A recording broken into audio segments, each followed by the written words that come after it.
So, hello friends. I'll be discussing LDL metabolism in this next lecture. LDL metabolism. LDL comes from VLDL. So, first let's start with the VLDL.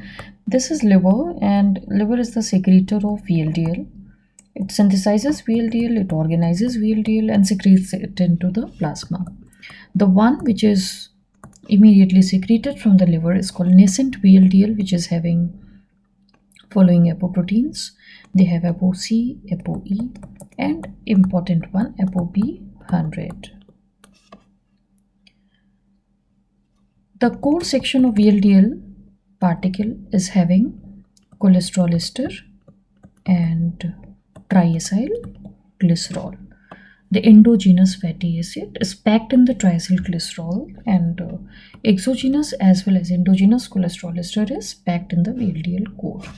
Now, this nascent VLDL, once it comes to the plasma, it accepts ApoC and ApoE from HDL particle, and it becomes mature VLDL, which I draw like this. This is mature VLDL, which is having triacylglycerol and cholesterol ester in the core.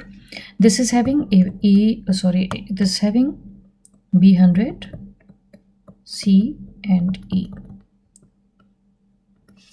Now, this kind of VLDL, which is called mature VLDL, enters the capillary lumen. This is capillary lumen.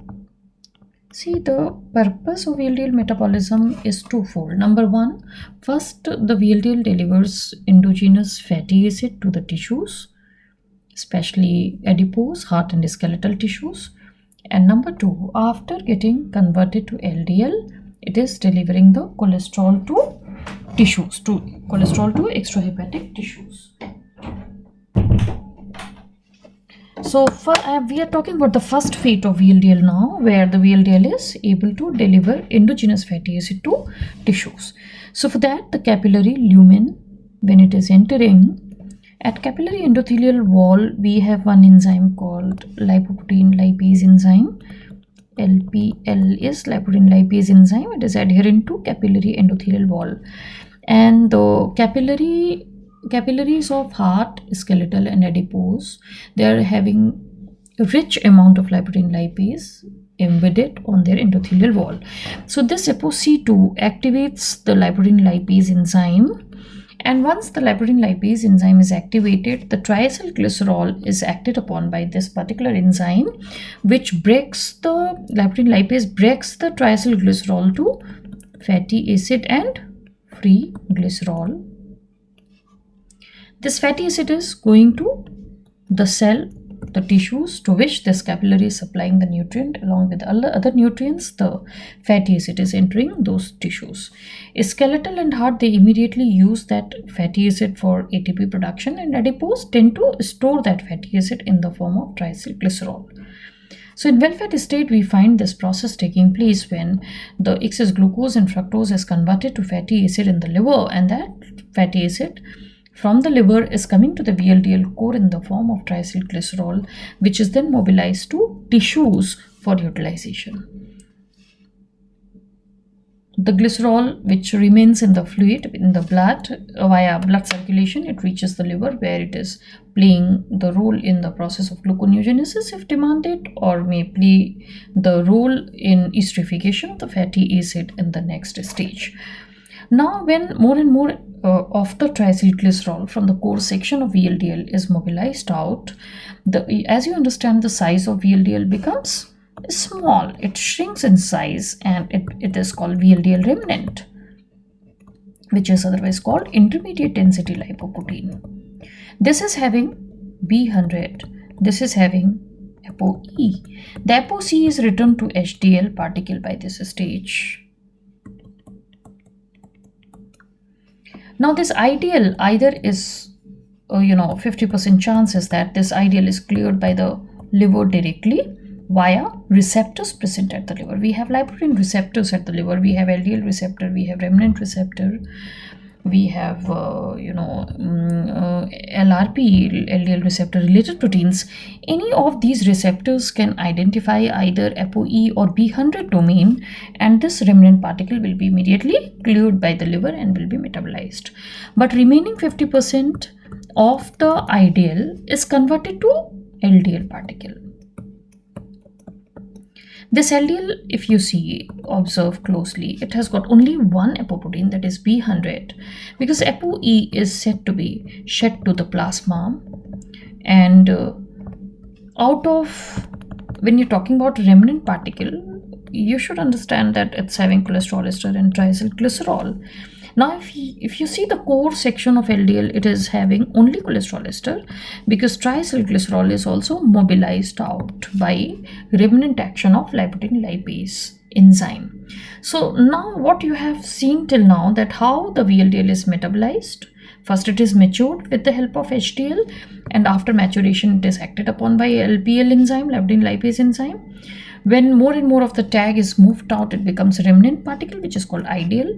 This ideal is either cleared by the liver in 50% circumstances, or in remaining 50% circumstances, this ideal is converted to LDL particle.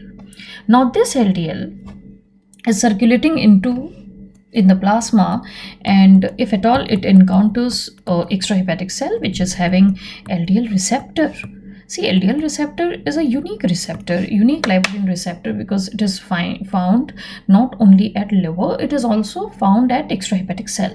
And this LDL receptor is having tendency to identify ApoB100, right? So this LDL receptor, when it encounters B100, it captures the LDL particle, and I should use the terminology endocytosis. By a process called endocytosis, this LDL is taken up in the cell. This is LDL particle, which is having the B100, having cholesterol ester in the core section, and it is encapsulated by the receptor. It's endocytosis, where receptor is phagocytosing it. This is LDL receptor, which is bringing this inside the extrahepatic tissue. And with the help of lysosomes will fuse with this endosome. This is called endosome.